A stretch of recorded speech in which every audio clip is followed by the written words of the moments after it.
Olá pessoal, tudo bem com vocês? Eu sou advogado criminalista, meu nome é João Marcos, nós somos aqui da Gebert e hoje nós vamos falar um pouco sobre medidas despenalizadoras. Se você está sendo processado criminalmente ou tem uma investigação em curso, você sabia que é possível fazer acordo com o Ministério Público para não ser processado ou que esse processo siga a sua tramitação normal? Tendo em vista a nossa difícil realidade econômico-social, alta taxa de desemprego, ineficiência na prestação de serviços básicos, públicos, como por exemplo saúde, educação, os desafios para a justiça criminal foram aumentando ao longo do tempo, principalmente por conta, de um lado, da ausência de estrutura do Poder Judiciário para lidar diariamente com um número insuperável de processos criminais, e de outro, da ausência de estrutura do Estado para lidar com um dos maiores problemas hoje enfrentados, que é a superlotação carcerária. O Brasil, portanto, passou a buscar uma maneira consensual de alcançar uma resposta penal mais célere ao comportamento criminoso, por meio da mitigação da obrigatoriedade de se instaurar demandas judiciais criminais. Se o agente possui bons antecedentes, cometeu um crime sem violência ou grave ameaça, preenchendo assim os requisitos previstos em lei, ele fará jus a receber uma proposta de um acordo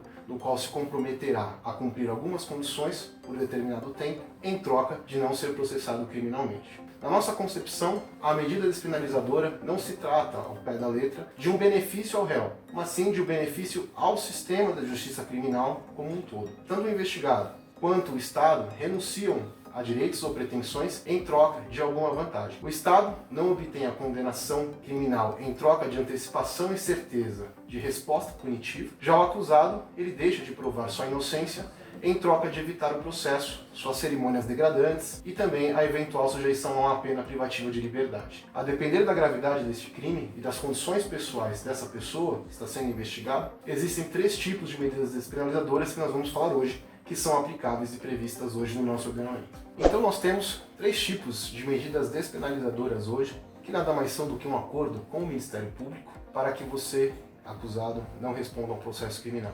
São elas: transação penal, suspensão condicional do processo e o acordo de não persecução penal.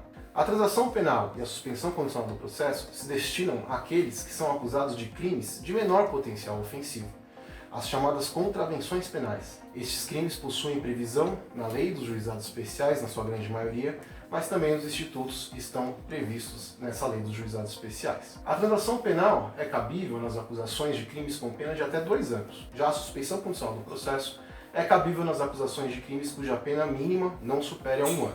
No caso da transação penal, a proposta do acordo é feita antes de se instaurar a ação penal. No caso da suspensão condicional do processo, como o próprio nome já diz, o Ministério Público oferece a denúncia, ou seja, deseja formalmente instaurar o processo criminal, mas propõe algumas condições que, se o acusado se obrigar a cumprir pelo período definido, este processo terá a tramitação suspensa.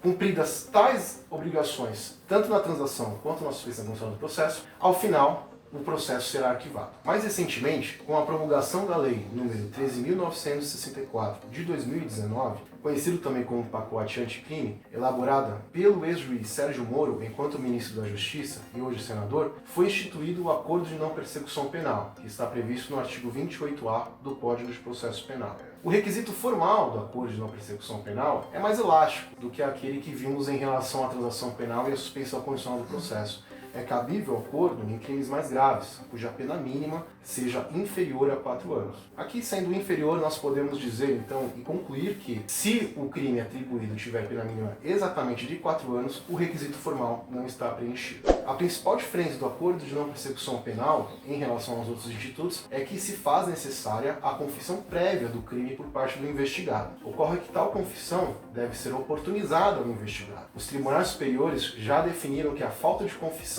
durante o inquérito policial ou a instauração de um procedimento investigatório criminal não impede que o Ministério Público analise a situação jurídica e venha de fato a oferecer o acordo de não persecução penal. Ou seja, se o investigado foi ouvido pela polícia em sede de inquérito policial e negou o cometimento do crime, o Ministério Público não pode se valer disso para justificar que o acordo de não persecução penal não seja proposto. Nesse caso, caberá sim ao Ministério Público propor o acordo e, se for do interesse do investigado, colher posteriormente à sua confissão formal. E o grande questionamento é, se você está com um processo criminal em curso, instaurado antes de 2019, será que você tem direito ao acordo de não persecução penal? Como se trata de um instituto recente, concebido no final do ano de 2019, muitas pessoas se depararam com a situação de estarem respondendo a um processo criminal, inclusive em fase bastante adiantada, como por exemplo com recursos pendentes de julgamento nos tribunais superiores, e se fizeram esse questionamento. Existe bastante divergência na jurisprudência sobre este tema, mas alguns entendem que somente fazem jus ao tal acordo aqueles que respondem a um processo criminal em primeira instância, sem ainda ter sido sentenciado. Outros defendem a retroatividade absoluta deste instituto, cabível àqueles que respondem a um processo criminal,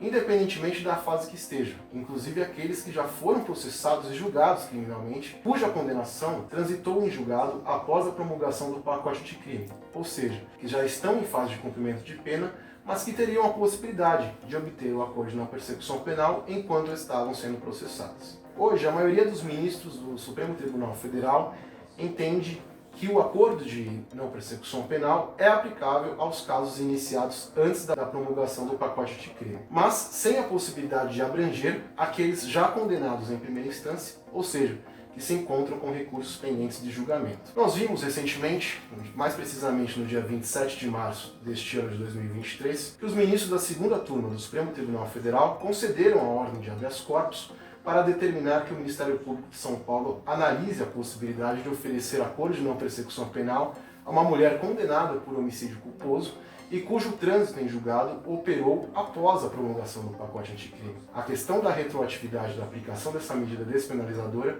será analisada pelo plenário do Supremo Tribunal Federal, mas, independentemente da tese que vier a ser fixada, certamente impactará sobremaneira o nosso sistema de justiça criminal. Então, pessoal, nós falamos hoje sobre medidas despenalizadoras. Vocês entenderam que é sim, em determinadas situações, possível ser feito um acordo com o Ministério Público para se evitar o processo criminal. E esse acordo é direito da pessoa investigada que preenche tais requisitos previstos em lei. Se você quiser saber um pouco mais, conversar conosco a respeito desse tema, tirar dúvidas, mande um e-mail para nós, contato@gebert, e nós estaremos à disposição para conversar com vocês a respeito disso. Um grande abraço e até a próxima.